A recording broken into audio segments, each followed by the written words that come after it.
Obrigado pela presença. Meu nome é Paulo e eu sou um dos brasileiros que dormiu durante muitos anos, achando que política não era meu problema. Meu trabalho era votar. Mas durante muito tempo também não dava para votar. Quando eu podia votar, eu fui lá, votei e pronto. Achava que o serviço terminava ali. Com o tempo descobri o erro. E agora estou tentando recuperar. E a maneira que eu achei de recuperar é tentar sensibilizar quem vai continuar na Terra, porque eu logo vou embora. Né? E eu queria começar com esse vídeo, porque é um vídeo que me sensibilizou demais. Eu morei nos Estados Unidos no período que ele foi presidente. E eu vi a transformação que foi feita. E achei que mereceria a nossa atenção. Ours was the first revolution in the history of mankind that truly reversed the course of government and its rulers.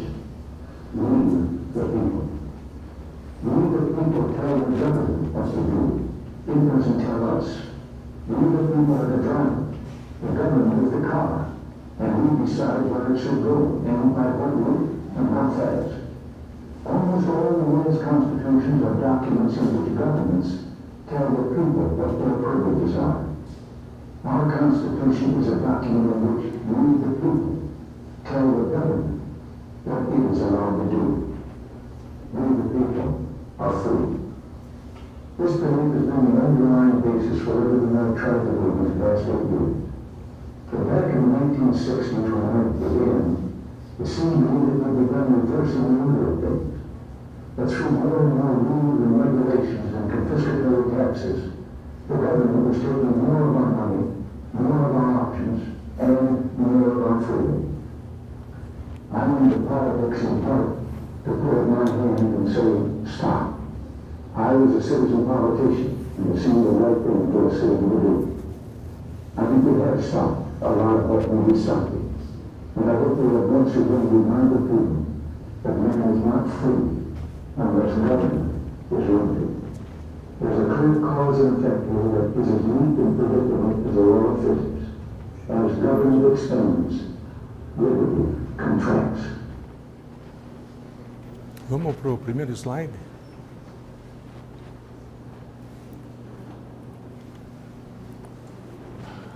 À medida que o governo se expande, a liberdade contrai. É uma lógica. Se tiver alguém nos governando em todos os detalhes da nossa vida, não haverá liberdade. Mas é necessário ter governo. Onde é o ponto de equilíbrio? Política e cidadania.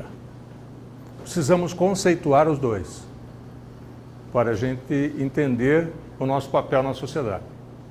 E daí decidir se quer participar ou não.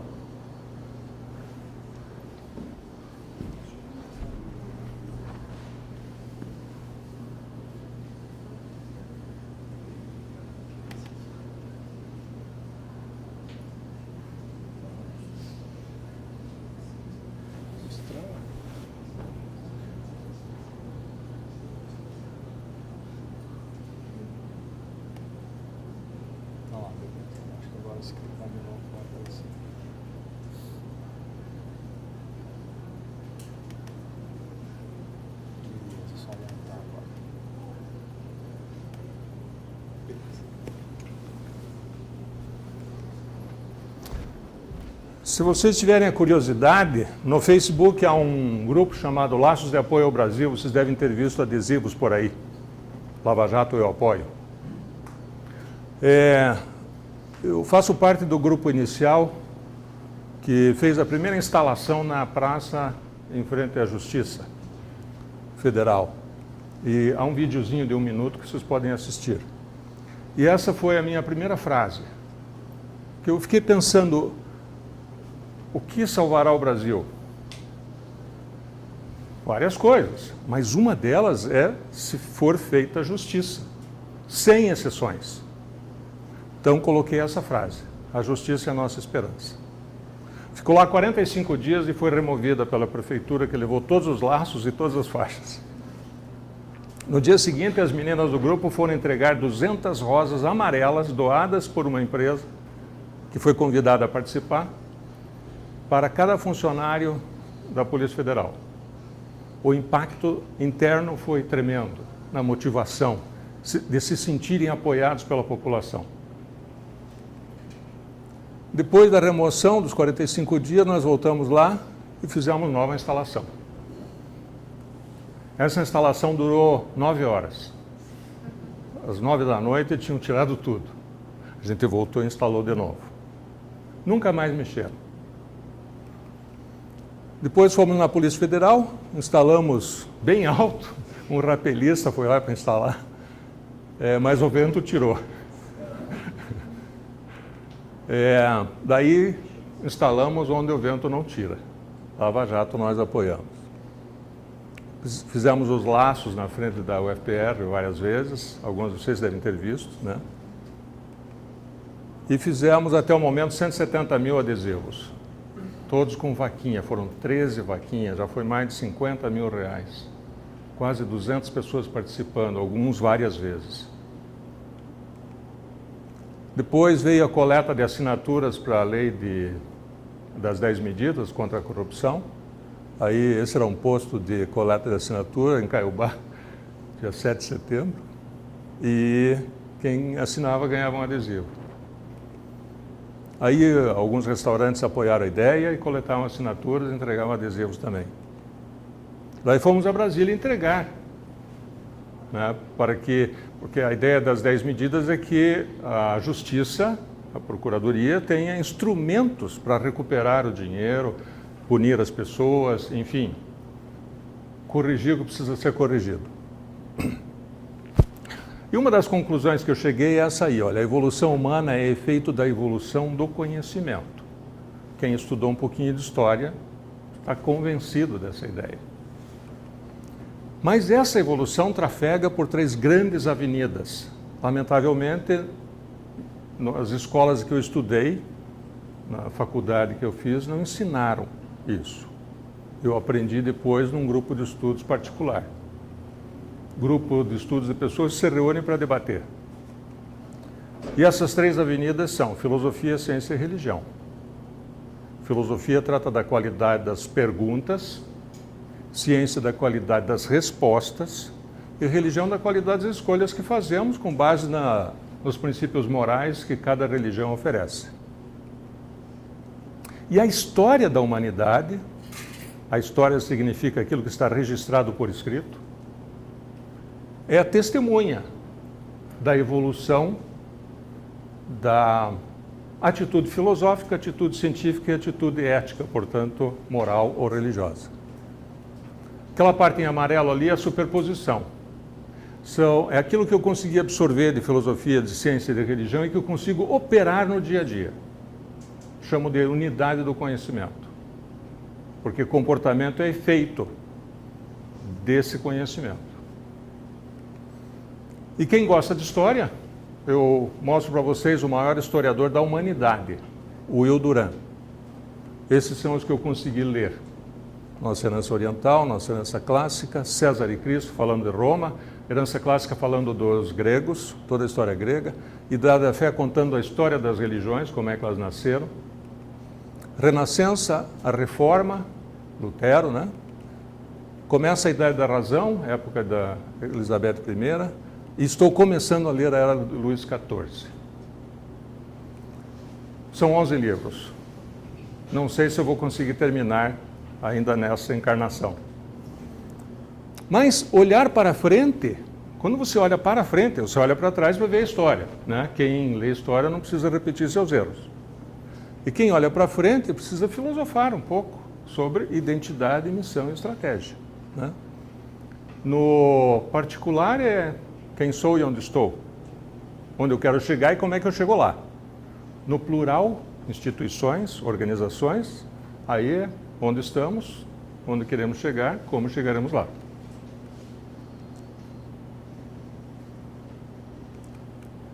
Mas Se falamos em filosofia, seria bom lembrar pelo menos uns conceitos, não definições, porque definições fecham, né? Imagine, por exemplo, definir Deus. Não cabe na definição, né? Se é estabelecer limites, não caberá nos limites. Nós precisamos conceituar. Conceito abre e permite vários. Então, o primeiro conceito é do Will Durant. Ele diz assim: a primeira lição de filosofia é que todos podemos estar equivocados. Então, faço um alerta, porque esta frase me inclui. E o que eu direi aqui deve ser questionado por vocês. Vou explicar por quê. A segunda é que não se aprende filosofia, o que aprendemos é filosofar. Achei linda essa frase do Immanuel Kant, mas não entendi. Passou-se muito tempo até que alguém me salvou. Ela, no Fantástico. E eu estava assistindo nas poucas participações que ela teve. E ela disse assim: filosofar é questionar as certezas. Caramba, até as certezas? Claro, certezas de quem? O mundo não está cheio de verdades opostas? E daí encontrei Nietzsche, que disse assim: a certeza é a maior inimiga da verdade. Se você tiver certeza sobre alguma coisa, mesmo que eu tenha a última descoberta científica, eu não poderei ajudá-lo, porque você tem certeza. E daí concluí que a certeza equivocada é mais perigosa do que a dúvida. Imagine-se no alto daquele trampolim de piscina, com os olhos vendados e vestido com a camisa do seu time. E lá embaixo a turma gritando: pula, pula, pula. Não dá vontade de olhar que camisa eles estão usando, pelo menos? Ou então você tem água na piscina? Certeza equivocada é mais perigosa do que a dúvida, porque na dúvida se continua avaliando. E aprendi com este alemão, Jacob Grimm, que filosofia é a capacidade de avaliação que permite à pessoa mudar a visão que ela tem da realidade. Eu cresci com uma visão católica tradicional de que se você for mal, você vai para o inferno. E, logicamente, depois de um tempo me livrei dessa crença, né, que me parece um pouco ultrapassada. À medida que as pessoas aprendem a pensar, veem que isso não faz muito sentido. E, recentemente, voltei a crer no inferno, porque eu moro nele. As pessoas não vão para o inferno, elas voltam para o inferno, na minha conclusão. Mas, o que é ciência? Já que temos filosofia, e acreditamos que filosofia é busca da sabedoria, do grego philosophos, amigo da sabedoria. Aliás, pergunto a vocês, o que é sabedoria? Já que amigo nós sabemos o que é. Rápido. O que é sabedoria? Não vale nota. Chute.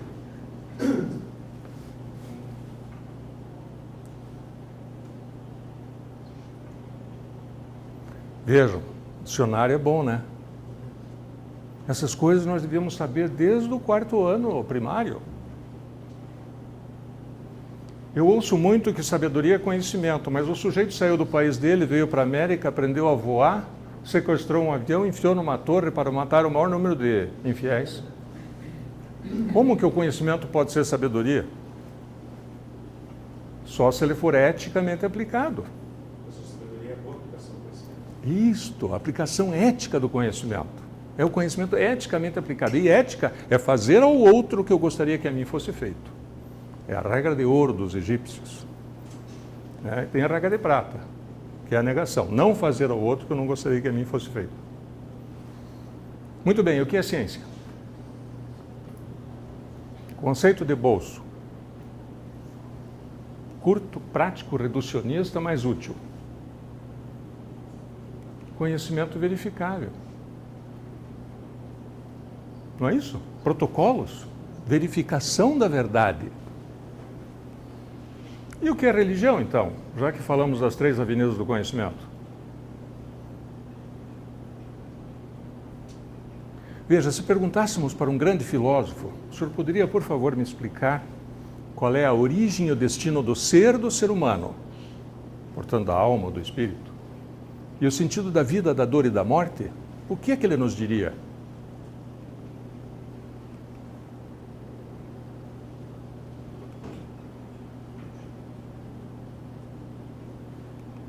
Meu filho, eu estou buscando isso minha vida inteira.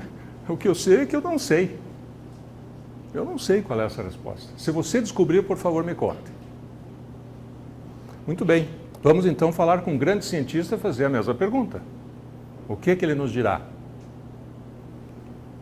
Ainda não sabemos. A ciência ainda não alcançou isso. Teremos que ter paciência e aguardar. Mas e se perguntássemos a um líder religioso, independente do rótulo religioso, o que ele nos dirá? Senta aí que eu te conto. Não é isso? Todos eles sabem. Né? O problema é que alguns vão dizer isso daí, olha, aproveita, a vida é uma só. E outros dirão, não, reencarnamos quantas vezes precisar para evoluir. Verdades opostas. O que desempatará verdades opostas? Alguns dizem que é o diálogo, mas Jesus falou com Nicodemos, falando sobre essas coisas, já tem 2000 anos atrás, e não se chega a uma conclusão. Então a impressão que eu tenho é que o que desempatará verdades opostas é a realidade.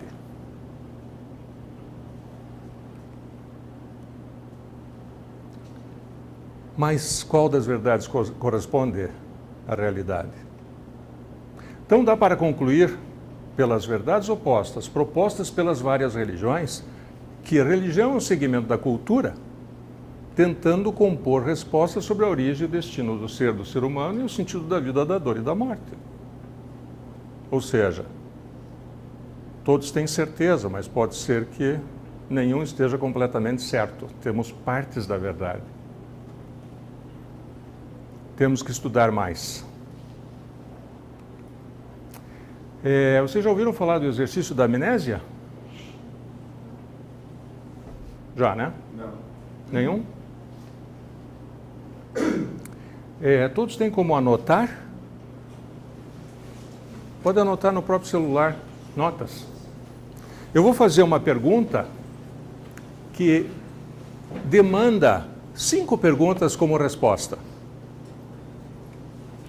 E eu vou pedir que vocês anotem, por favor.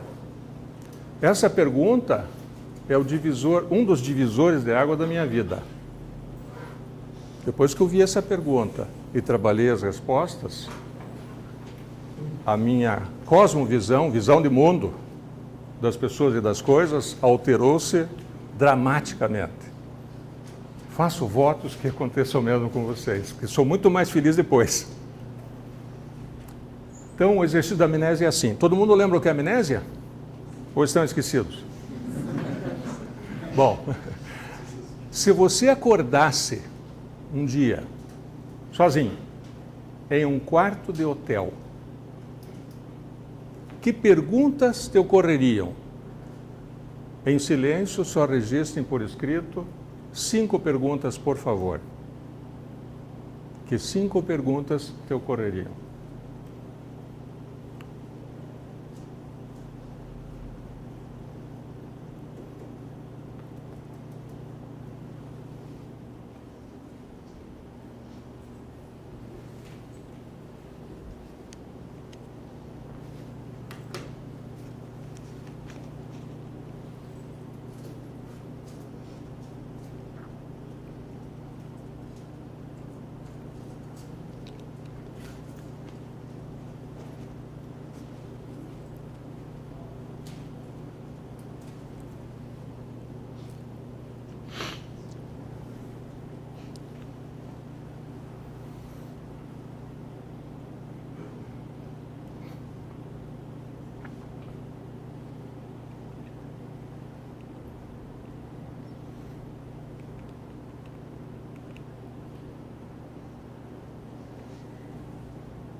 Muito bem, agora eu vou exercitar minha mediunidade e vou captar as perguntas que vocês fizeram. 2 já chegaram. E eu vou pedir que levante o braço quem enviou, né? Pergunta número 1. Onde estou? Parabéns, vocês são melhores do que eu esperava. Segunda. Onde estou? Quem sou? Quem sou e onde estou? Opa. Vejamos a terceira. Quem poderia contribuir? Eu não contribuí. Estou fazendo aqui. O que estou fazendo aqui? Excelente. Quem mais? Que horas são? Que horas são? Que horas são? O que aconteceu? O que aconteceu? Aconteceu na avaliação. Cheguei. Como cheguei aqui? Excelente. Como? Como faço para sair daqui? Vejamos a coleção então. Onde estou? Porque você acorda, olha em volta, não reconhece o lugar. Se olha no espelho e não se reconhece, porque está com amnésia, né? De onde vim? Se eu souber de onde vim, eu volto para lá, eles me reconhecem e me ajudam. Faz sentido? Para onde irei?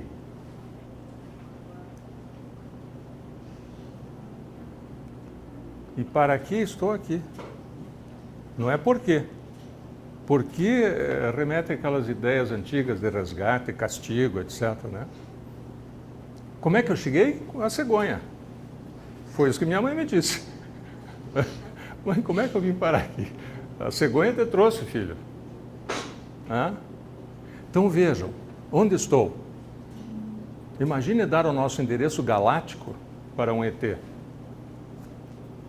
Via Láctea? Onde fica isso? WhatsApp cósmico? Né? Onde fica isso? Ah, fica no planeta Terra, sistema solar. Qual deles? Milhões?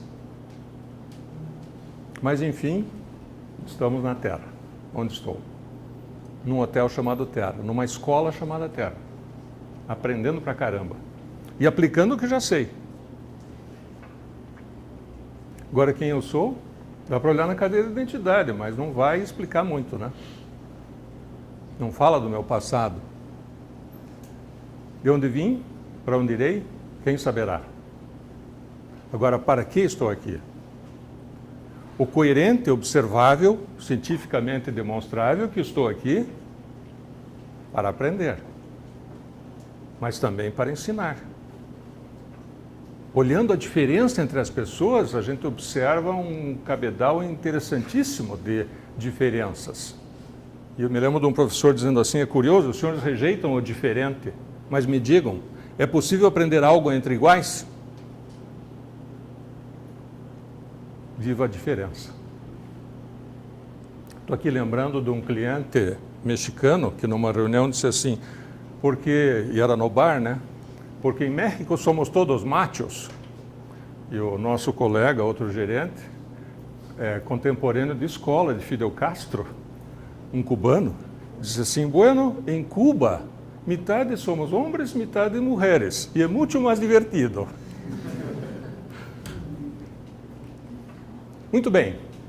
Olhando para o nosso momento presente, o ambiente social atual, planetário, nacional, vemos uma luta pelo poder institucional.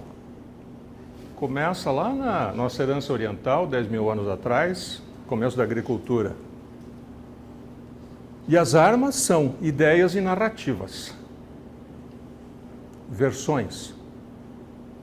O fato não importa muito, a versão importa mais. E a maior aliada é a ignorância. Quanto menos as pessoas sabem, mais fácil é conduzi-las. Então, que instrumentos nós temos para trabalhar esse desafio? Aprender a pensar, e isso me inclui. Aprender com quem já vivenciou, acho que é por isso que crianças nascem de pais e mães. Imagina 100 árvores. Quem iria nos ensinar? Desenvolver conceitos coerentes. Coerência é a relação entre o pensar, o falar e o agir. E divulgar o conhecimento. Se você não divulgar o conhecimento, como é que faz? Você acaba colhendo as consequências disso. O menino no sinaleiro de hoje, pedindo dinheiro, pode voltar daqui a uns anos com uma arma na mão, exigindo dinheiro. Pode ser você, o teu filho ou a pessoa que você ama. Então, precisamos considerar algumas coisas. Uma delas é o encadeamento causal e a outra é a complexidade. O que é complexidade? É o entrelaçamento causal. Imaginem a origem dos problemas e tentem chegar nas suas causas. Os japoneses são ótimos nisso, eles têm em seus sistemas de qualidade os 7 porquês. Olha, deu um problema de qualidade. Por quê? Por causa disso. Por que aquilo ocorreu? Por causa de outro. Por que aquilo ocorreu? E eles vão perseguindo até chegar na causa raiz ou nas causas raízes. Isso melhora a qualidade, como se pode perceber pelo domínio de algumas marcas. E esse encadeamento causal. Eu vou dar um exemplo de encadeamento causal porque eu participei de um grupo de estudos para apresentar um plano ao governo federal.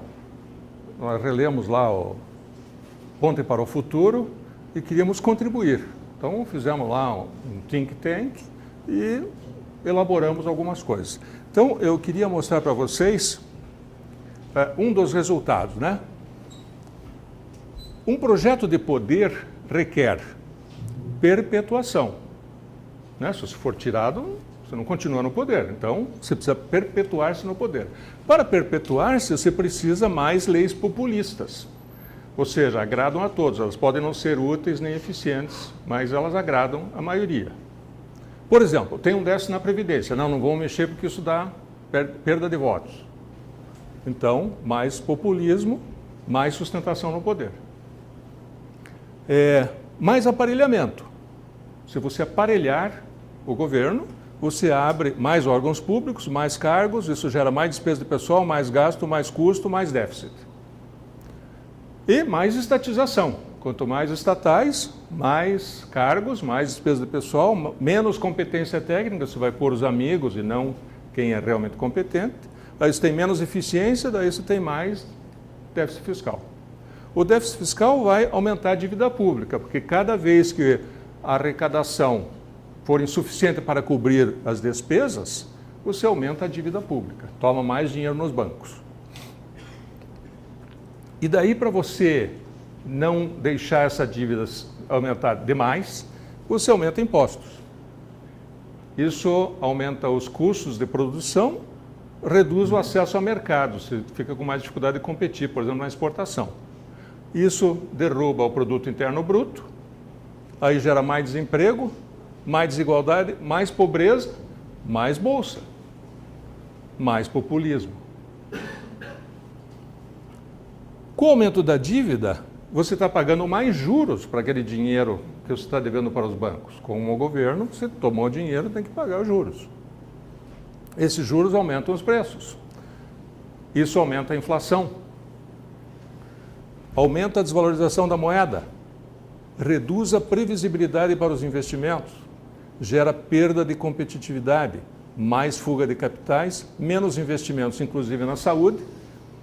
Menos educação, mais ignorância, mais violência, mais resposta populista, do tipo, vamos fazer algo a respeito, vamos fazer uma lei assim, uma lei assado.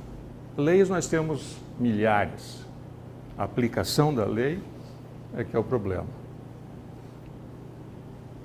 Então, eu queria sugerir a vocês, se alguém conseguir mais tarde rever, nós vamos tentar colocar esse vídeo no YouTube, estudem isso. E invertam os sinais. E vejam o resultado maravilhoso que ocorreria em nosso país se fosse possível ter no governo pessoas com essa visão de causa e efeito, de encadeamento causal, de complexidade. Causa e efeito é uma das leis universais, semelhante à lei da gravitação universal. Muito bem, vamos pensar sobre um grande instrumento humano. Rodin foi muito feliz nessa imagem. O que é pensar? Já pensaram sobre isso?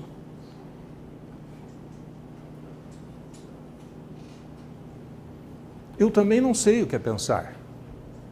Então vamos pensar juntos. Eu vou fazer uma proposta e vocês a aperfeiçoam nos próximos anos.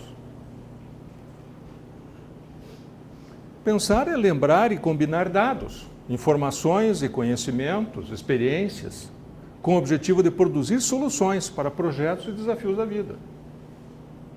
Se eu tiver guardado na minha memória tudo que eu aprendi na faculdade, a hora que os problemas aparecerem, se aquilo foi tratado lá, eu vou pensar sobre a solução.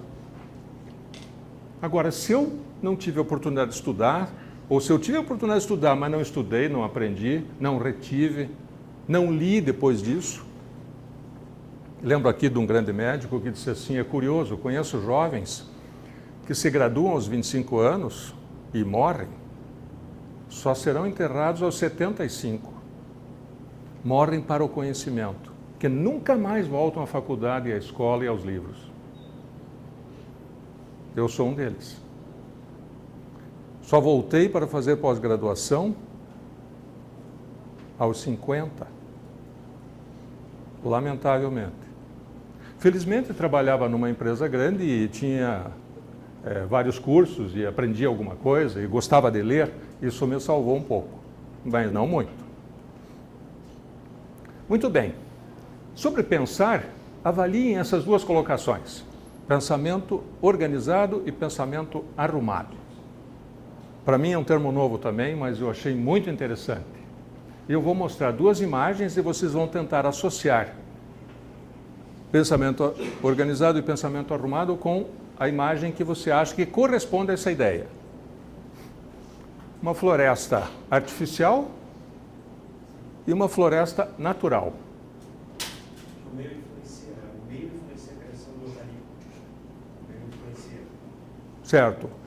Qual dessas duas imagens corresponde ao pensamento organizado versus pensamento arrumado? O arrumado é o eucalipto? Parabéns. Auto-eco-organização dos sistemas vivos. A floresta natural está aí há milhões, quem sabe bilhões de anos, e sustenta a vida. A floresta plantada, ela não faz sustentação da vida, mas ela é um acessório para que não tenha que devastar as florestas. O Brasil é campeão mundial em produção de madeira plantada, em produtividade de metros cúbicos por hectare por ano, 40 cúbicos por hectare por ano. O Brasil é campeão. Então, essa floresta protege aquela. A expansão hoje das fronteiras, invadindo as florestas, se dá pela produção de gado, não pela busca de madeira. Madeira engenheirada é muito mais econômica. Então, enquanto comemos carne, devastamos florestas. E damos emprego para farmacêuticos, médicos, cirurgiões. Bom, esse é um termo novo que eu aprendi alguns anos atrás e que me ajudou a organizar o pensamento, dialética e eslética. Na atitude dialética, se nós dois discordamos, só pode ser por uma razão. Você está errado. Na atitude eslética, se discordamos, só pode ser por uma razão. Ambos só temos parte da verdade. Preciso ouvi-lo até esgotar tudo. E você precisa me ouvir até esgotar tudo para junto compormos algo que serve para ambos. É uma ideia do Eduardo de Bono. Vale a pena estudá-lo. Vejam, se eu ilumino esse cilindro,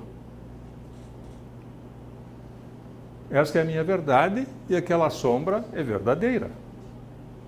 Estamos vendo, é evidente. Porém,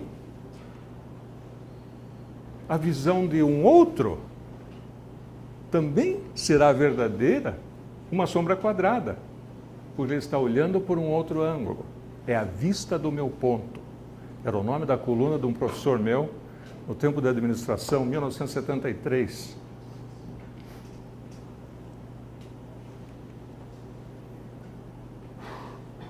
Ambos estão certos e têm verdades opostas. Se eu não me colocar no lugar do outro, não conseguirei ver o que ele vê.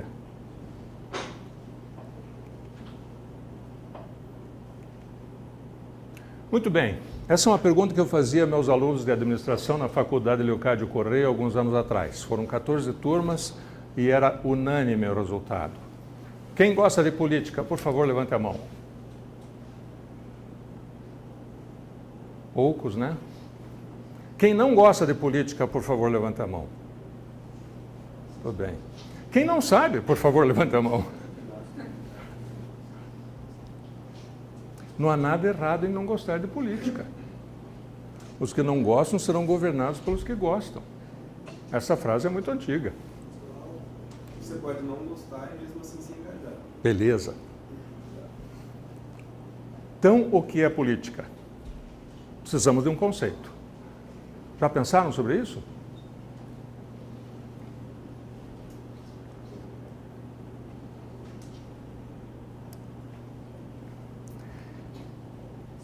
Para mim, por enquanto, não adianta concordar comigo porque eu posso mudar de ideia daqui a pouco, quando eu aprender mais. Política é toda ação ou omissão que afeta muitos. Ou, segundo o Tomás de Aquino, é a arte de governar os homens e administrar as coisas públicas visando o bem comum, de acordo com as normas da reta razão. Ou administração do dinheiro público para o bem comum. Lembrando que Margaret Thatcher diz que não existe dinheiro público, senão aquele que tiramos do seu salário para fazer a coisa pública. Sugiro assistir o vídeo dela. Ou podemos olhar assim, negociação de um contrato social que produza o bem comum. Né? Não é isso? Desisto de parte da minha liberdade para ter direito à vida. E ter a polícia que me proteja dos bandoleiros. E ter os professores que evitam que eles se tornem bandoleiros. Agora, é possível viver sem política?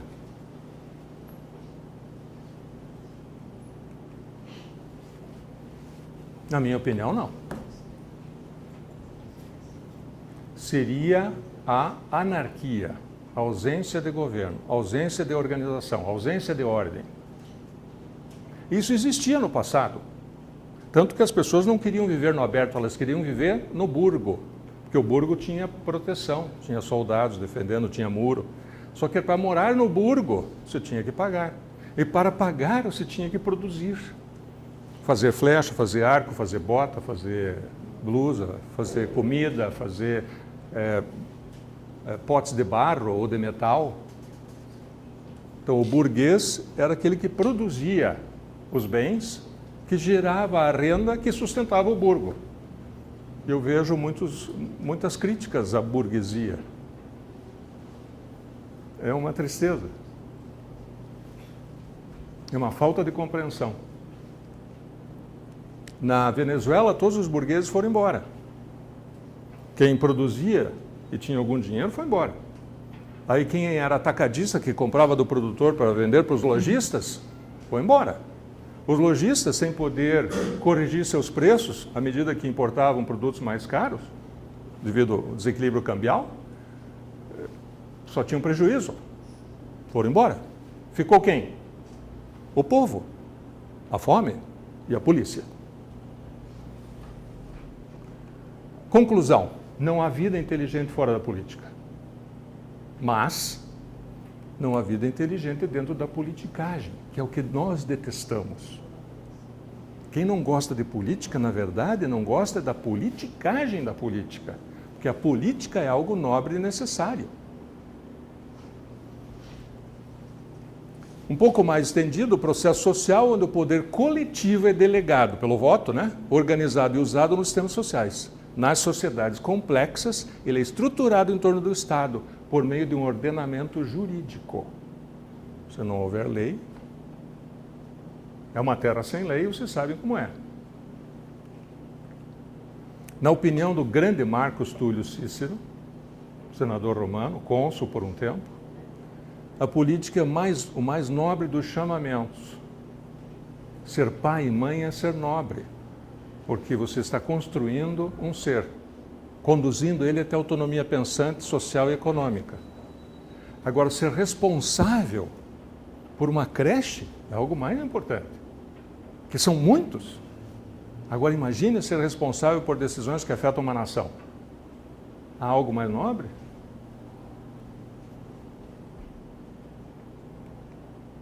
Acabo de ler a trilogia de Cícero, esperei acho que 4 anos pela saída do último livro. Maravilhosa. Conclusão, não mudou nada. Não mudou nada. É muito interessante. Quem gosta de história, não perca. Primeiro livro, Imperium, Lustrum, que significa 5 anos, que é o mandato dele, e depois Ditador, quando assume Júlio César. Maravilhoso. Esse autor é muito bom. Bom, nação. O que é nação? É difícil conceituar, mas nós podemos olhar nação como o todo. O território, a língua, as tradições, o povo, né? Eu até coloquei em cores ali, né? Primeiro os peles vermelhas, né? Depois os europeus, né? Depois os nossos irmãos da África, depois os orientais e agora a mistura. Estamos nos misturando. Ainda bem.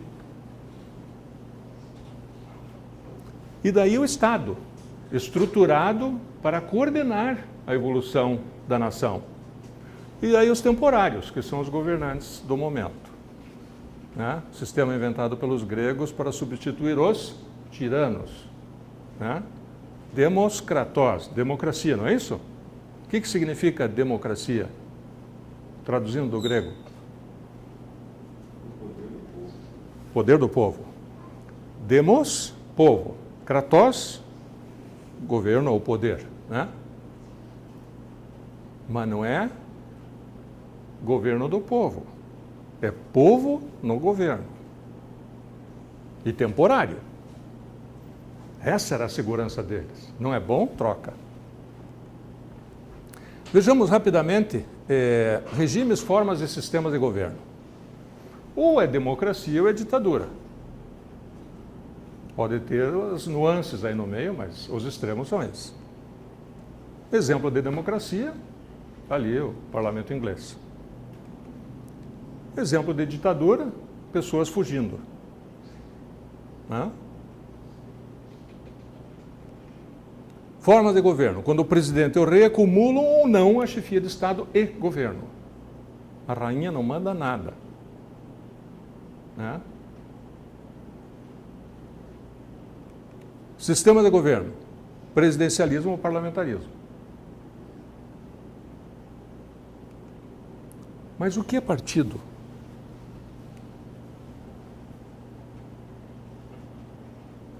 Essa é fácil. O que é partido? Como? Boa, bacana, o que não é inteiro. Muito bom. Grupo de pessoas com objetivos comuns. Tá, mas e partido político? Organização de pessoas com uma visão comum sobre como o Estado deve ser governado. Vamos para lá ou vamos para cá? Nos Estados Unidos, eu encontrei aí os símbolos de 8 partidos, sendo que 2 são dominantes, né? O elefante e o burro. Né? Até achei interessante essa daí, né? Abismo fiscal, e daí um reclamando do outro. A culpa é tua porque você é gordo. A culpa é tua porque você é burro. Hã? E nós? Não estão todos aí. Esses são só os que eu achei. Há 35 direções possíveis e coerentes? Não. Entre na internet e retire a lista de partidos e olhem quantos tem a letra S, socialista. Veja quantos tem a letra C, comunista. Quantos tem a letra T. E veja que eles juntos compõem quase 70% dos partidos. Um perigo. Ou uma oportunidade.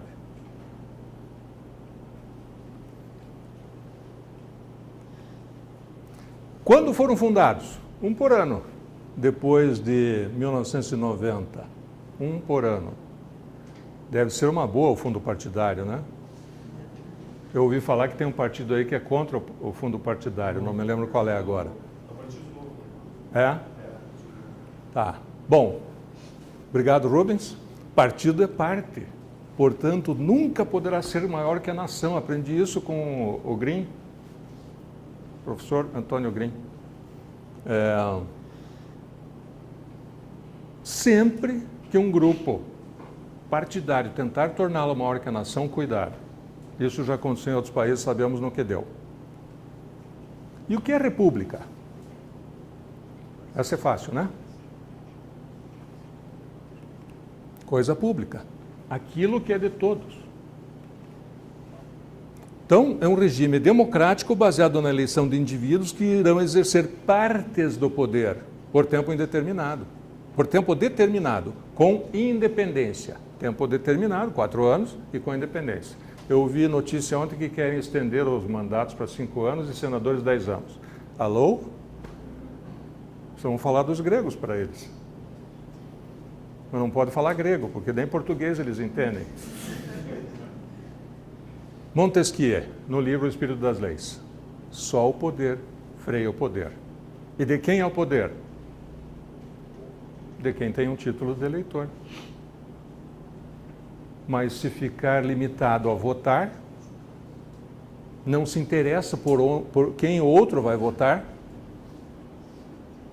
por favor, me diga em quem você vai votar. Ah, vou votar em fulano. Por quê? Por causa disso, disso. Eu também vou. Gostei da tua defesa, né? Ou então, você já pensou nisso? Faz uma pergunta daquelas socráticas que derrete a convicção do sujeito. Ele pode voltar atrás, né? A pergunta é um vírus, né? Aquela pergunta que eu fiz para vocês é um vírus. E não há antivírus. A pergunta é forte. Quer convencer alguém a fazer alguma coisa? Não diga pare de fumar. Pergunta, escuta, você ainda quer ter virilidade aos X anos? Quero. Então, reavalia o cigarro. Tem algo mais convincente? Não, não conheço. República. A divisão e a independência garantem pesos e contrapesos para evitar abusos de poder. Essa é a ideia. Só o poder controla o poder. Mas vejam, quando o legislativo se subordina ao executivo, acaba a liberdade, pois aprovam as leis que quiserem. Se você estivesse no comando da nação, você não tentaria distribuir dinheiro para comprometer todos? Evidente. Se você fosse daquela linha de mentalidade. Quando o judiciário se subordina ao executivo, acaba a justiça, pois os iguais defendem seus pares. Temos visto isso? Yes, sir. Temos visto. Muito bem. Agora um ponto crucial. O que é poder? Conceito de bolso. Coisas simples. São reducionistas, mas elas nos permitem abrir uma porta, adentrar e descobrir coisas.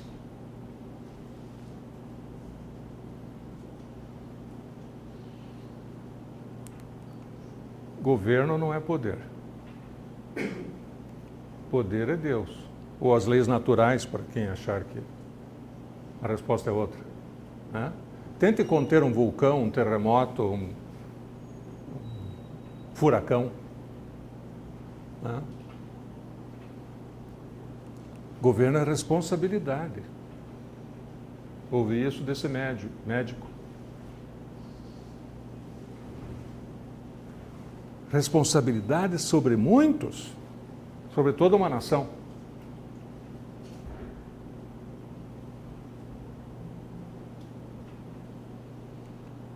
Quando a política penetra o recinto dos tribunais, a justiça se retira por alguma porta. 1874, tem gente pensando, faz tempo. E o que é ideologia?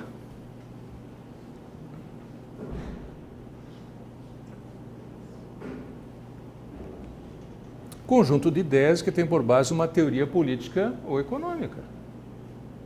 Só que teoria é a explicação da prática. Se eu não fizer verificação da verdade, eu posso estar pisando num terreno falso, num terreno perigoso.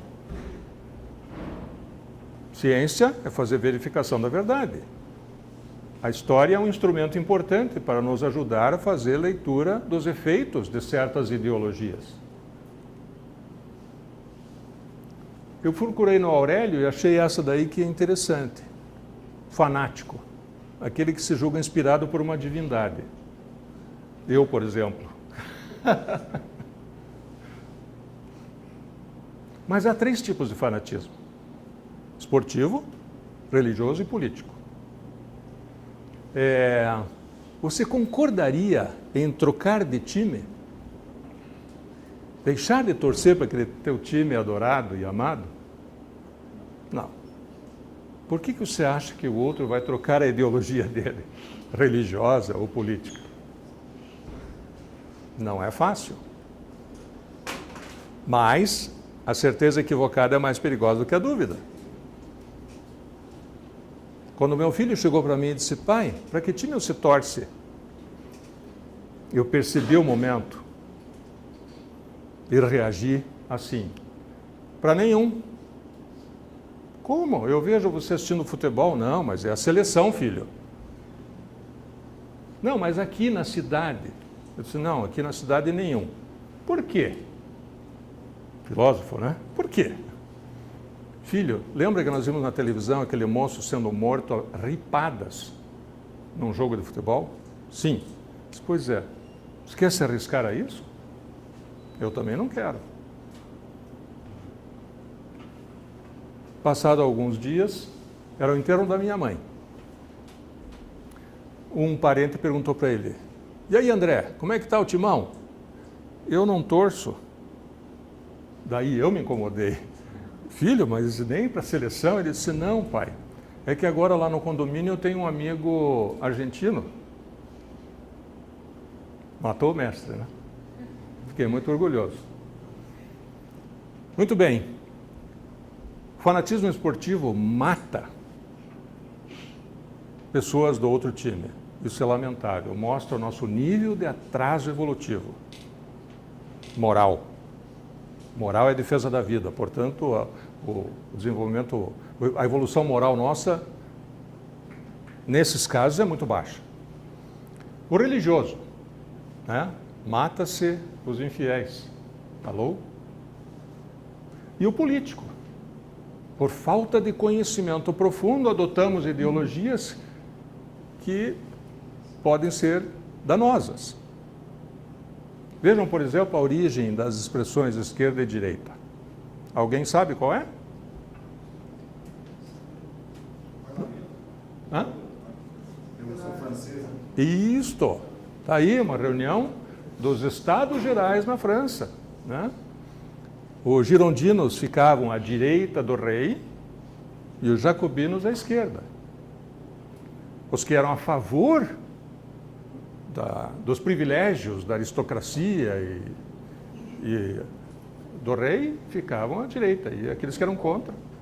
Então, durante o recente governo nacional, eu era de direita ou esquerda? Bom, se eu apoiava o governo, eu era de direita. E se eu era contra o governo, eu seria de esquerda, segundo o padrão francês. Ou seja, vejam que esses dois rótulos não servem mais. Porque a esquerda, no seu limite, é uma ditadura e a direita, no seu limite, é outra, né? Eu sou, por exemplo, eu era soldado em 1969, pleno período, como é que chama aquele período? Regime militar. Regime militar? Pensei que ia ouvir ditadura militar. Neurolinguística, né? Olha um macete de neurolinguística, desse doutor Leocádio Correia. Nunca diga minha dor de cabeça, minha depressão. Diga esta dor de cabeça ou esta depressão. Não tome posse dela. Não tome posse da doença, né? Então, neurolinguística, ditadura militar. Peraí, nós tivemos um regime militar com um período bem curto de ditadura, que era a luta pelo poder entre um grupo e outro, luta armada, né? Tá. Então, dentro dessa ideia da neurolinguística, nós temos que ter cuidado. Por exemplo, nunca antes na história desse país, que frase triste, nunca antes na história do nosso país, que frase bonita. Viram a diferença neurolinguística? Não é esse país, senhores. É o nosso país. Alô? Não podemos nos contaminar. Muito bem. E o que é capitalismo? Livre interação entre indivíduos. Como? Livre interação entre indivíduos. Bacana. Livre circulação. Eu ouvi essa, ó, exploração do homem pelo homem. E daí, o que é comunismo? É o contrário. Alô? O contrário? O contrário é a mesma coisa. Mas vamos verificar. O que é capital? Trabalho acumulado. Não é isso? Antes você fazia escambo, trocava flecha por arco, ou feijão por arroz. Depois inventaram uma coisa chamada dinheiro, né? Que compensa você por alugar o seu tempo ou o seu talento. E com aquele dinheiro você faz o que quer. Aliás, tem um princípio natural chamado sobrevivência do mais apto, a meritocracia natural, né? E a cada um segundo suas obras. São princípios religiosos. Então, capital. Tudo aquilo que pode ser usado para gerar renda ou produzir riqueza. Sistema econômico e social baseado na propriedade privada dos meios de produção. No sistema capitalista, você é dono do fruto do seu trabalho. Tem uma colega que numa das reuniões de voluntariado, ela disse assim, pois é, eu era de esquerda e agora mudei. Eu disse, o que você comprou? Comprei meu carro. Ah, bem-vindo então. É? Comunismo. Organização da sociedade baseada na propriedade coletiva. Maravilhoso, tudo é de todos. Posso entrar? Não, aqui não. Os meios de produção são controlados pelo Estado, não há propriedade privada. O Estado é dono do fruto do trabalho de todos. E o Estado é controlado por um partido dominante, não pelo povo. E quem que é o dono do partido? Isso você já sabe. Liberalismo político. Autodeterminação dentro dos limites da lei. Defende as liberdades individuais frente ao poder do Estado e prega oportunidades iguais. Como ter oportunidades iguais se eu não tiver ensino de qualidade? Então, precisa mudar o primeiro andar. Ensino de qualidade. Minha irmã foi visitar a filha que estudou em Santa Catarina, conheceu um alemão e foi morar na Alemanha. Ela estava me dizendo, na Alemanha você pode fazer quantos cursos superiores gratuitos você quiser. Desde que você passe no teste. E se você não passa, você pode fazer cursos técnicos. Eles não vão gastar dinheiro com você na faculdade, mas vão investir na sua habilidade técnica. E como técnicos, muitos andam com o Mercedes do ano. Casa própria, tudo bem. Liberalismo econômico. Não intervenção do Estado na economia de mercado, tais como concessão de monopólios e privilégios. Defende o equilíbrio natural pela lei da oferta e procura. Vejam o desequilíbrio que causou aquele financiamento maciço de caminhões para motoristas de caminhão. Os fabricantes de caminhão ficaram felizes. 300 mil caminhões vendidos. O que aconteceu com o preço do frete? Despencou.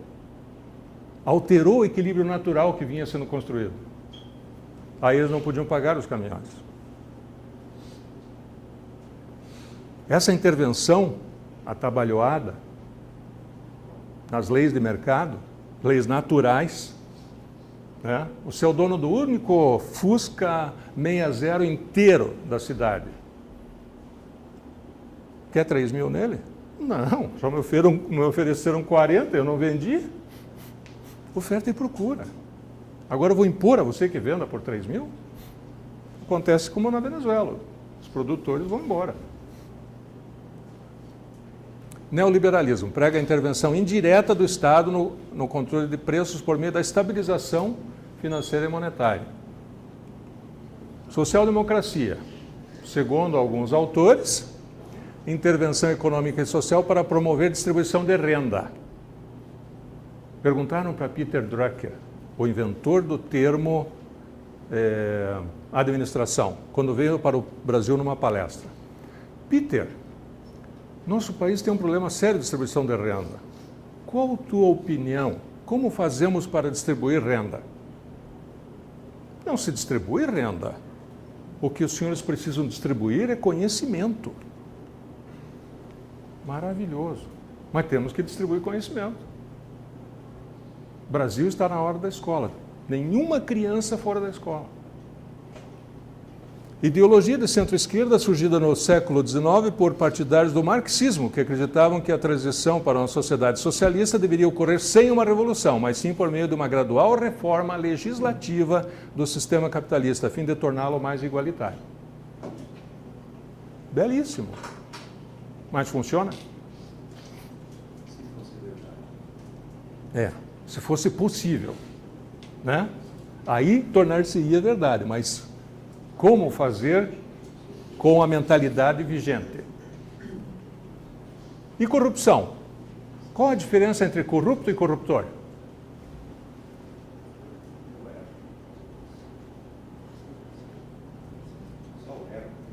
Só o R. Vejamos. Corrupto, aquele que se deixa subornar. Hã?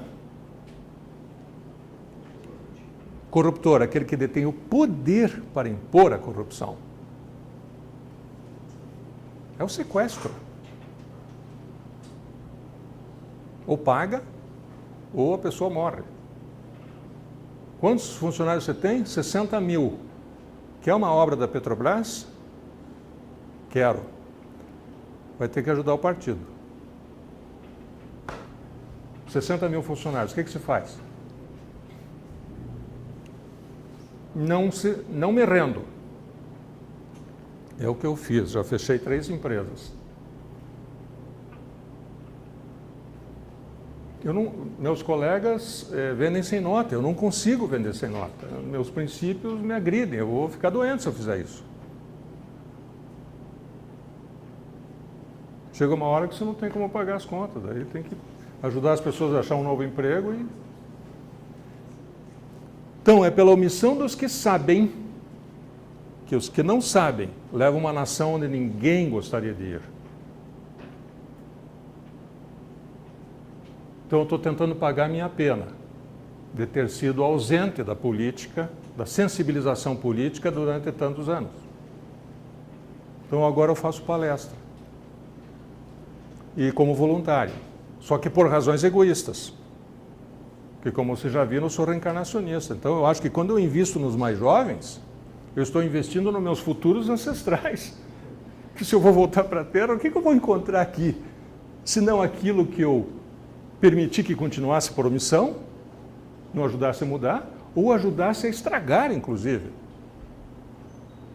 Então, eu estou fazendo um investimento de longuíssimo prazo. Espero resultados daqui a 150 anos, quando eu voltar. Porque eu não sei onde eu vou cair. Uma vez me disseram assim, não, mas veja, tem o livre-arbítrio, né? Alô? Que livre-arbítrio? Você tem livre-arbítrio de não desencarnar? Não. Por que você acha que você vai ter livre-arbítrio de escolher onde nascer? Olha o número de vagas. 2 ou 3% em famílias com condições, o resto é classe média. Classe média daquele tipo, assim, de 2 mil, 3 mil por mês. Então, se tiver escola de qualidade, já me dou por satisfeito. Porque daí eu vou construir minha autonomia pensante. Então, todos somos livres para escolher, mas não temos a opção de não escolher. Livre-arbítrio é muito interessante. Você é livre para pensar, livre para decidir, mas não é livre para não decidir. Pois se você decidir, não decidir, você decidiu. Não é? Deus é fantástico. É incrível. Genial. Então, conclusão, omissão é a pior opção, porque os resultados virão. E daí eles estão fora do controle. Então, aqui lembrando de um conceito de controle de qualidade dos japoneses, né? Toda qualidade está fora de controle, até a prova estatística em contrário. Mas eu tenho que intervir. Rapidinho, eu queria mostrar alguns slides Não vou poder mostrar todos, porque o nosso tempo está acabando, mas nós fizemos um trabalho que se chamou Construindo o Brasil do Futuro. E é um grupo de voluntários, pessoas jovens, inclusive da UFPR, e alguns cabeça branca que nem eu. E nós demos uma olhada lá no Ponte para o Futuro, né? E decidimos fazer sugestões, ou seja, sair da inércia. E fizemos um documento. E aqui está a matéria-prima dele, né? O IDL, no IDL eu sou coordenador do grupo de conceitos. Quem entrar no idl.org.br pode clicar em Glossário da Cidadania, o Guia da Cidadania, e vai ver lá um glossário com esses termos políticos explicados, né? Se não concordar, por favor, escreva com uma ideia melhor, será muito bem recebida, porque nós não somos donos da verdade, somos todos filhos do dono, né? O primeiro slide que eu mostrei é esse, exemplificando o preço da omissão. O furo não é do nosso lado do barco. Como não? O barco é nosso. Obrigado. E essa ideia aqui, ó, socorrendo os pobres, a resposta do governo versus a resposta do livre mercado. Lá embaixo, o povo bradando, temos fome, temos necessidades. E lá em cima, o burocrata gritando, mais Bolsa Família. E descem o balde com comida. Resposta do livre mercado. Os brados são os mesmos. E a resposta do andar de cima é assim, mais liberdade econômica. E eles baixam a escada para que o grupo de baixo suba para o andar de cima. Então, com esse médico, Leocádio José Correia, eu aprendi assim, não se ensina a nadar quem está se afogando. Primeiro tira da água. Essa é a bolsa. Mas daí um compromisso. O senhor concorda em comparecer nas aulas de capacitação? Sim. Muito bem. Então, daqui 6 meses termina a bolsa. Senão, ela termina no mês que vem. Ronald Reagan. Um programa social deve ser medido pela quantidade de pessoas que o abandonam para uma situação melhor.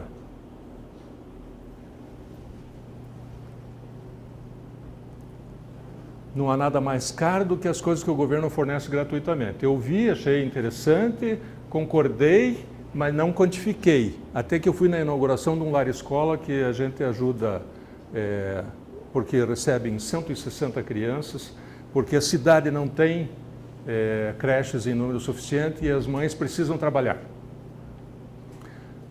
E era a inauguração. E o engenheiro-chefe disse assim, queria que os senhores soubessem que esta obra foi feita com 1/6 do dinheiro que seria necessário se ela fosse pública. Eu sei porque os orçamentos passam pela minha mão.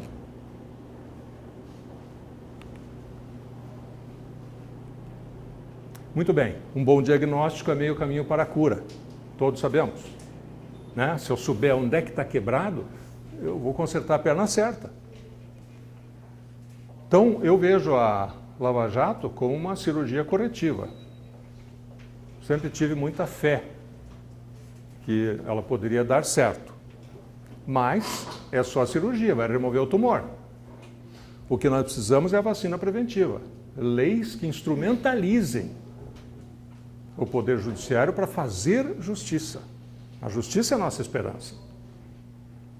E não temos políticos preferidos.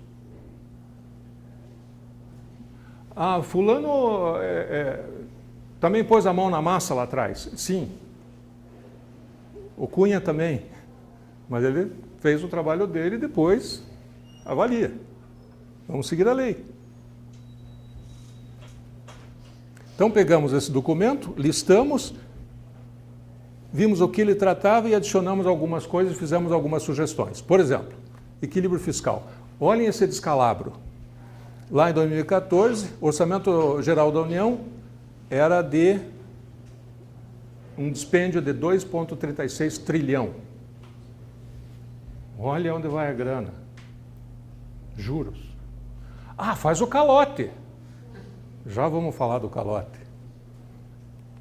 E olha a renda. O PIB naquela época 5,5 trilhões e a arrecadação 2,1. 2,1 para 2,36? Vai faltar 200 e tantos bilhões para aumentar a dívida pública. Ah, e daí o pessoal diz assim, não, mas que tal distribuir a renda? Veja, se fosse possível, não é possível porque o PIB, em grande parte, é ativos, fixos, né? Não é grana.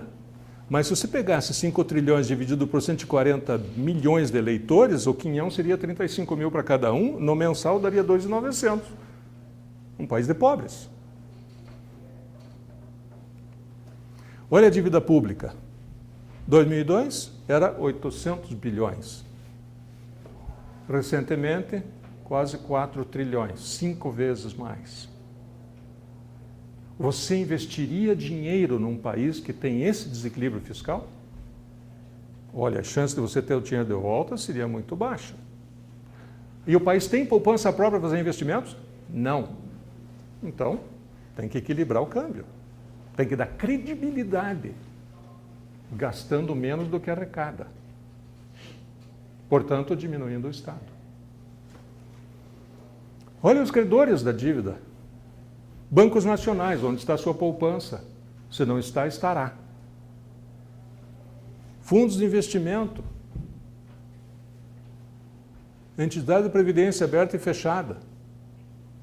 Bancos estrangeiros, pessoas físicas, pessoas jurídicas não financeiras. Investidores não residentes, 5%.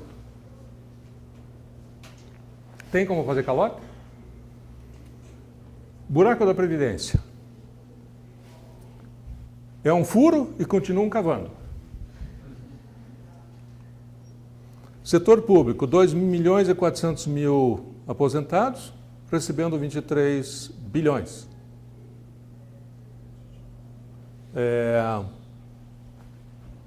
9.900 por pessoa por mês e ali 1.600 no setor privado.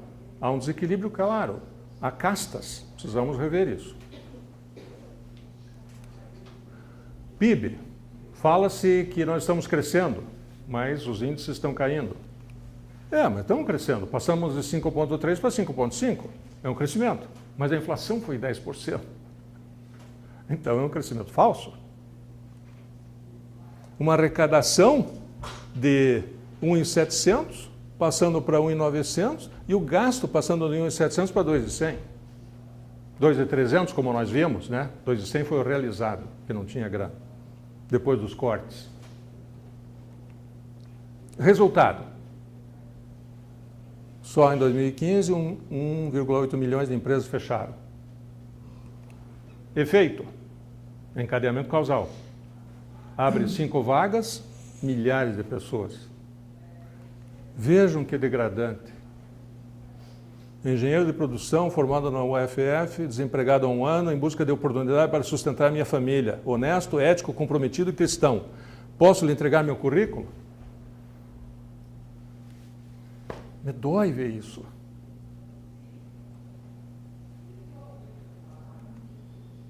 Então, há como eliminar efeitos e remover as causas? Impossível. Isso é uma impossibilidade técnica, é uma impossibilidade natural. Não há efeito sem causa, nem causa sem efeito. É da lei natural. Veja, se você só tem dinheiro para investir num milharal, porque o milho é barato, mas você sabe que grana mesmo para sustentar a família é só se você plantar café. Se você for lá e comprar milho, plantar e rezar bastante, vai nascer café? Impossível, porque Deus é justo. Causa e efeito. Inescapável.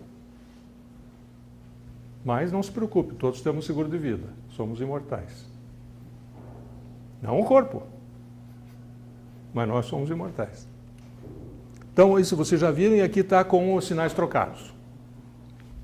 Menos aparelhamento, menos estatização, menos despesa de pessoal, mais competência técnica, mais eficiência, menos déficit. Menos impostos, mais mercados, mais PIB, menos desemprego, menos desigualdade, menos pobreza, menos bolsa, menos populismo. Menos juros, menos preços, menos inflação, menos desvalorização da moeda, mais previsibilidade, menos fuga de capitais, mais investimento, mais educação, menos ignorância, menos violência, menos populismo. Uma espiral virtuosa. Então nós precisamos de um projeto de Estado e lideranças que invertam os sinais. Quem são essas pessoas? Elas estão nessa sala. Se tomarem a decisão de participar da vida pública nacional e tiverem os valores morais para resistir na hora do convite para um depósito na Suíça. Que virá com certeza, é garantido. Aqui são só 10 slides, em ordem decrescente, mostrando o tema, a questão, o argumento e a sugestão. Estrutura racional para ajudar as pessoas a se convencerem. Ninguém convence o outro. Você oferece evidências para que a pessoa se convença, né? O que o Estado não pode delegar? Que tamanho de Estado o nosso PIB aguenta carregar nas costas? E considere como argumento a eficiência do setor privado, como exportar com custo do Brasil, é difícil. O Estado tem recursos para investir em infraestrutura? Não tem, ele está devendo. Então, sugestões: reduzir o Estado, privatizar para voltar a crescer, desemprego atrairá apoio político. Ah, mas todo mundo é a favor da estatização. Não é. É os que não sabem que são. Aliás, estão alguns adesivos nos automóveis, vocês verão. Privatização faz mal ao Brasil. O contrário de privatizar é estatizar. Aumentar o Estado, aumentar os impostos. Mais Estado, menos liberdade.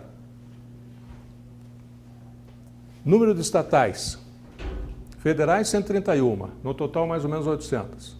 Ligadas à Petrobras, 38. Bancárias, 28. Eletrobras, 21. Diversas, docas. E 18 delas são dependentes do Tesouro, ou seja, dão prejuízo.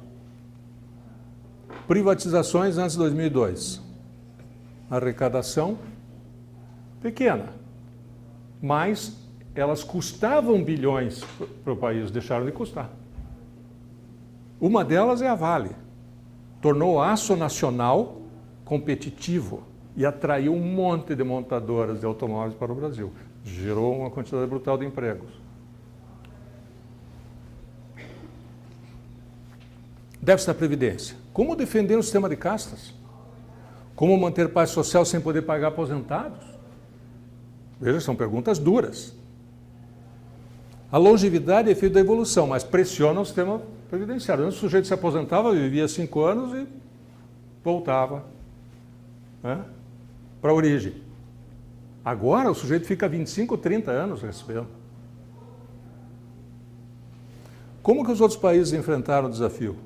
Pode olhar, os grandes países, todos, é 65 anos. Ou já, ou daqui a pouco. Mas as leis já estão em vigor. Então, rever idade, tempo e valor de contribuições e incentivar a previdência privada. Por que deixar o FGTS aplicado a 3%, com inflação de 6%? Não, pega o FGTS e já põe no teu nome, para você só poder retirar lá para frente. E daí você aplica ele, com rendimento de mercado. Então, previdência privada. Países que fizeram isso estão felizes. Reforma tributária. Há como manter e ampliar uma tributação que já inviabiliza a exportação e comércio? Um país que não exporta é como uma empresa que não vende. Está condenando o seu povo à pobreza perpétua. Porque nós somos dependentes de importação de alguns itens que não fabricamos. Como é que nós vamos comprá-los sem dólar? Mas o dólar vem de exportar. Como exportar com o custo dos impostos nacionais? Não dá para competir.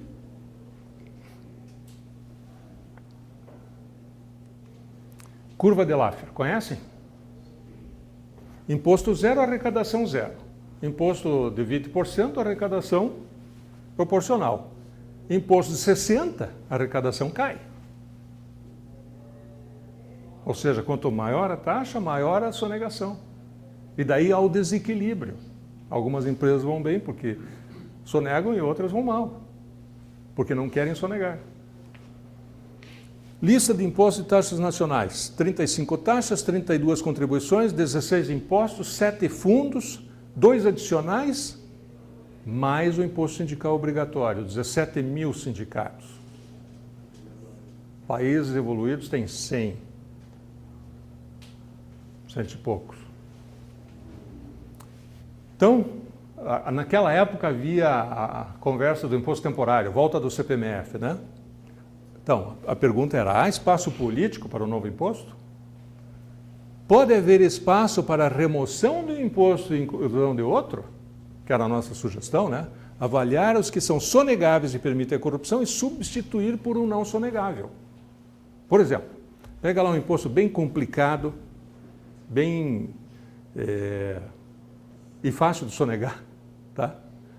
E remove ele. Ó, o governo está abrindo a mão de 60 bilhões com esse imposto e vai retornar a CPMF. 38 centavos a cada 100 pila, na ida e na frida. Mas tem como escapar da CPMF? Tem fiscalização na CPMF? Não tem, é automática. Custo zero de arrecadação. É o imposto mais inteligente que existe. Mas eu sou contra aumentar a carga tributária.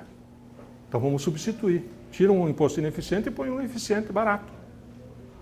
Inteligência, estratégia. Isso que nos falta. E pensamento coerente, político, moral. Eficiência pública, governança. Qual o incentivo para a eficiência do funcionalismo no setor público, se você não pode mandá-lo embora? Não há eficiência. No setor privado, todo mundo se esforça porque está sob a espada de Damocles, pendurada por uma crina de cavalo, não é isso? Ou seja, se você não é eficiente, você é substituído. É o sistema natural, meritocracia, competência, sobrevivência do mais apto, incentivo ao esforço. A natureza opera pela meritocracia, a vida é a sobrevivência do mais apto. Será que Deus se enganou? Criar sistema de bônus por resultados que incentive a eficiência pessoal e coordenação interdepartamental. Ponto eletrônico inteligente. Tentaram colocar isso em Campo Largo, teve greve. Como assim querem que eu prove que fui trabalhar? Segurança pública. Faz sentido pagarmos para condenados tirarem férias na prisão e gerenciar seus crimes sob proteção policial? Raul Randon, de Caxias do Sul, um empresário, no meio de uma reunião onde eu trouxe pessoas do exterior, disse assim, eu tenho que sair agora porque eu estou indo para uma reunião de empresários. Nós vamos tratar sobre presidiários. Nossa ideia é acabar com eles antes que eles acabem conosco. Nossa, todo mundo ficou chocado na reunião, né? Nossa, mata-se prisioneiros aqui no Brasil? Não, não, não. Nós estamos organizando um sistema em que o sujeito sai da cadeia e já tem um emprego. Que é a ausência de emprego que faz ele voltar para o crime. Então nós vamos acabar com eles antes que eles acabem conosco. Veja a genialidade. Grande Raul Randon. Então, sugerir pool de empresas que abram vagas para ex-presidiários. Estudar e criar fábricas penais.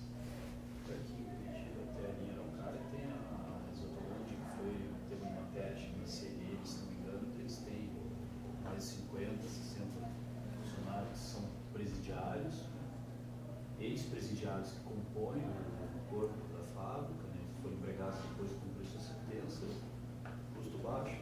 Parabéns. Guarapuava tem uma também. Não são funcionários, 2/3 do salário guardado, 1/3 Bacana. Então, imagine isso espalhado pelo Brasil.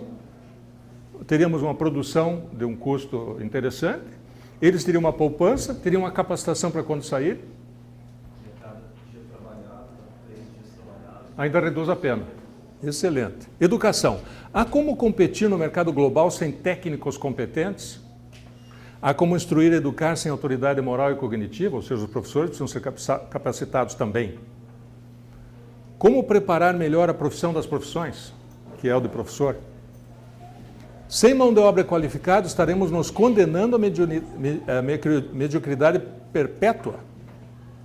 Eu visitei uma empresa de origem japonesa em São Paulo, acho que é Pompeia.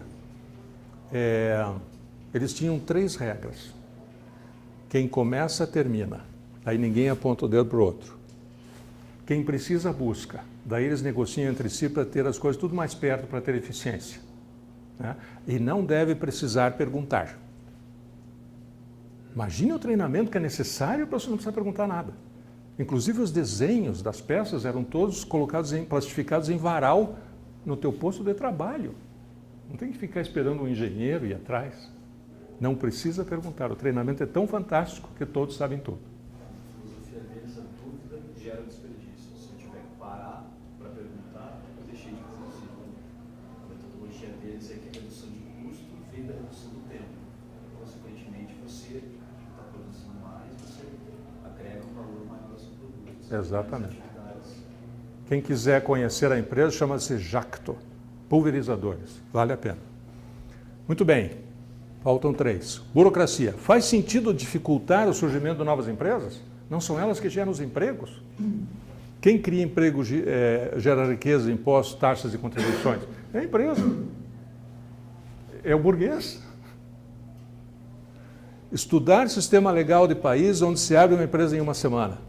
Abrir empresa pela internet usando certificação digital A3. Identificação total. Reforma política. Como cobrar representantes políticos que não elegemos? Votam no Tiririca e ele leva uma turma. E que não se lixam. Não tem compromisso, né? 34 deles foram eleitos, 479 são os chamados biônicos, porque eles entraram na lista do partido. Se queremos inverter o cenário da nossa cadeia causal, teremos que começar pela causa número 1, que é aqueles que decidem por nós. Então, nossa esperança é vocês. Sistema de governo, presidencialista ou parlamentarista? Voto distrital, número de partidos, coligações, fidelidade, urnas, tudo isso precisa ser debatido e mudado. Para construirmos uma verdadeira democracia e uma república. A república foi anunciada, declarada, proclamada, mas quando que foi implantada? Eu ainda não vi. Então, causa das causas, a causa número 1, né? Como mudar o comportamento dos representantes sem que eles adotem novos princípios, valores e crenças? Dá para ir lá fazer essa palestra e eles saírem decidindo diferente? Acho difícil. Não acho impossível. Então, eu acho que a lei é um freio externo contra a corrupção. 10 medidas contra a corrupção é um freio externo. Né? Agora, a consciência é um freio interno. Eu sou incapaz de aceitar uma propina com o que eu sei. Posso fazer uma pergunta aqui? Pois não. Você tem no conjunto da política, e sempre tem exceções a isso. Vou pegar um exemplo. Houve um acidente e o cara está lá Mais na alto. maca indo para... Mais alto. Ok. Lá para a maca, foi lá para o hospital e está lá uma semana, 10 dias e o membro inteiro já está gangrenado. Tem como restaurar esse membro gangrenado? Excelente colocação. É a cirurgia corretiva da Lava Jato. Tem que remover essas pessoas. Né? Agora, se não tiver uma mudança legislativa que dê poder àqueles que representam o povo, né? Já que quem faz a lei não nos representa, aqueles que fazem a lei ser cumprida, que nos representam, que é a Procuradoria. Mas você não acha que o que causou grande parte dos problemas é concentrar muito poder num grupo de pessoas? Você está dando mais poder para um grupo de pessoas, porque você vai tirar poder das pessoas, não dar mais poder para elas. Concordo.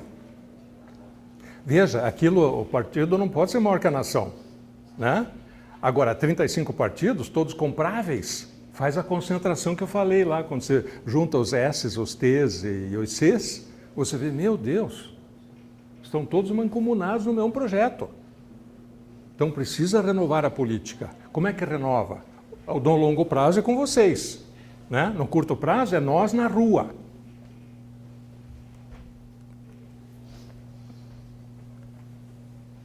Sensibilizar representantes sobre o sentido e significado do seu papel. Quem sabe para que está aqui, repensa o seu papel na vida. Por isso fiz o exercício da amnésia com vocês. Uma das perguntas, que é o vírus, você é um corpo ou tem um corpo? Alô?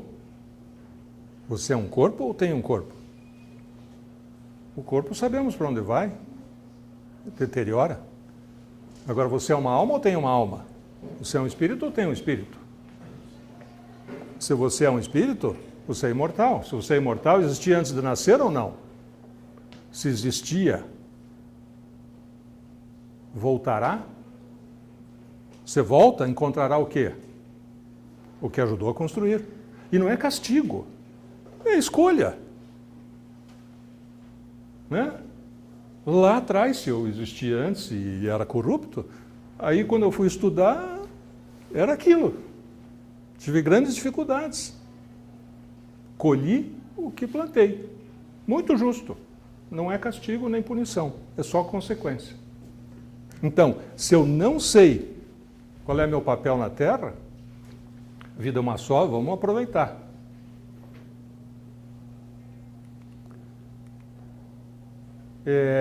Eu não vou passar, devido às dificuldades aqui, mas sugiro esse vídeo. Como funciona o Brasil? Alguém já assistiu? Imperdível. Imperdível. É uma ONG, um grupo de pessoas como vocês que se reúnem com um propósito. Fizeram esse vídeo explicando quanto custa um funcionário. O cara recebe 6 mil, 2 mil vai para os impostos, 4 ele leva para casa, metade do que ele compra tem imposto, portanto sobrou dos 6 mil, sobrou 2. É inacreditável, mas ele explica direitinho, vale a pena assistir. E ele propõe inclusive o ranking dos políticos, para você ter uma ideia de em quem votar. Vale a pena. Então essa pesquisa foi feita graças ao presidente Edson José Ramon e ao Conselho Superior do IDL, e agradecemos a participação daqueles que deram sua contribuição, sua sugestão, sua crítica, né? E acabou resultando com alterações e expansão nesse documento que foi mandado para vários pontuais do governo federal, assim, nas 3 casas, legislativa, executiva e judiciária. Sempre que a gente tem algum contato com alguém, manda lá na expectativa de que a pessoa leia, veja as sugestões e aplique. E é curioso ver que algumas das ideias a gente vê em projetos de lei. Esses dias estavam debatendo a substituição de alguns impostos. Muito interessante. Será que o cara leu? Não sei, não importa. Mas veja, está na mentalidade. Quando você pensa, isso entra num banco de dados universal, que nem um Facebook. Pensou, causou. Está lá. E alguns podem captar. Isso acontece também com as ideias ruins. Então, vigiai com o seu pensar, né? Eu queria agora abrir para as suas perguntas, se vocês tiverem algum tempo, eu tenho. Eu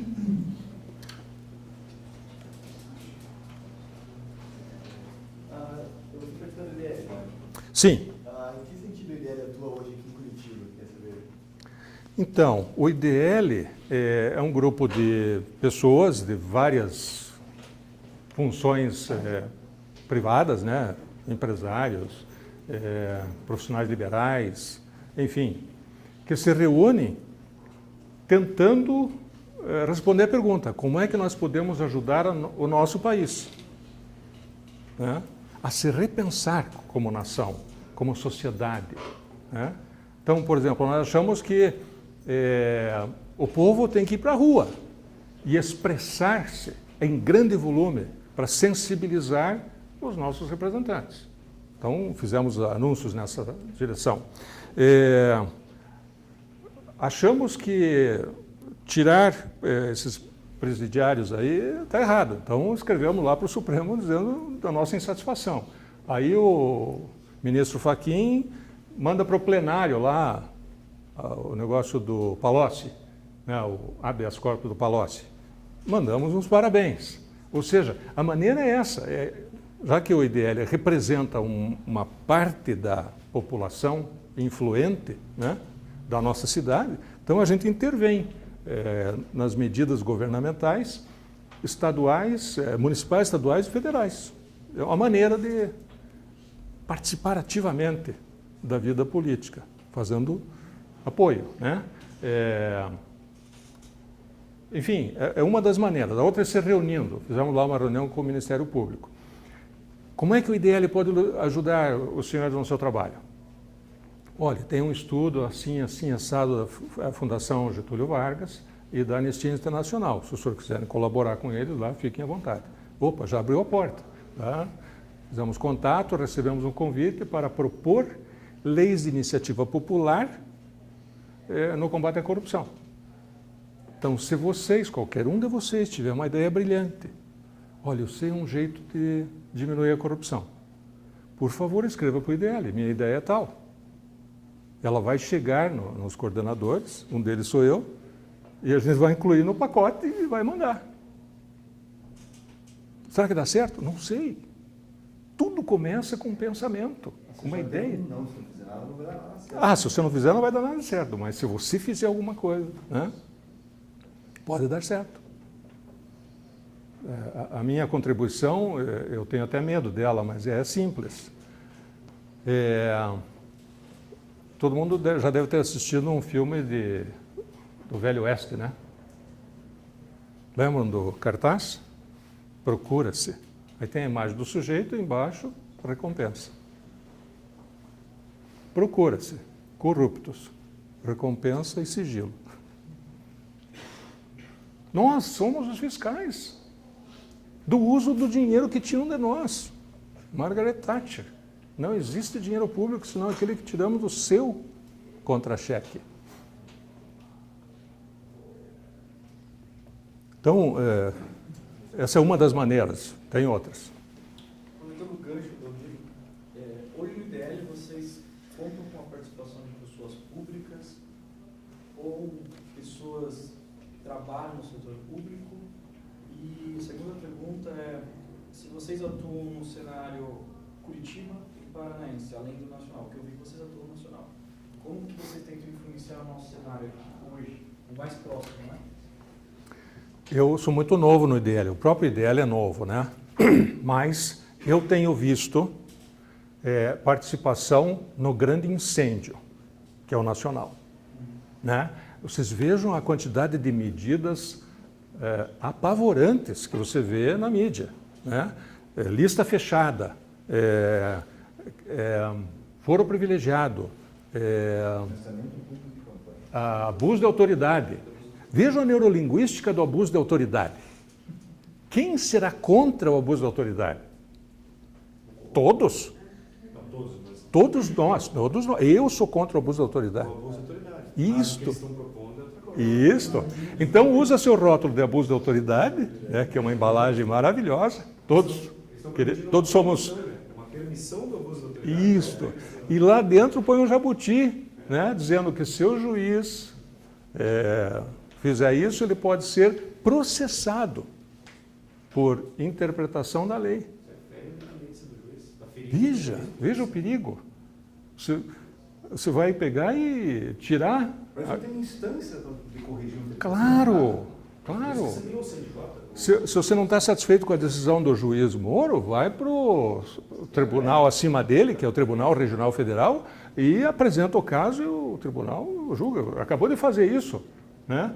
O advogado do senhor Lula pediu 87 testemunhas. Para o juiz ouvir 87 testemunhas. Isso vai terminar daqui a quantos anos? Né? Então ele diz, não, tá bom, então ele que venha. Ele que venha junto. O que o Tribunal Regional fez? Não. Então vejam, são obstáculos à execução da lei. Né? Eu não sei se é culpado ou se é inocente, quem tem que decidir isso é quem leu os autos e vê as provas. né? Eu sei que o país foi destruído.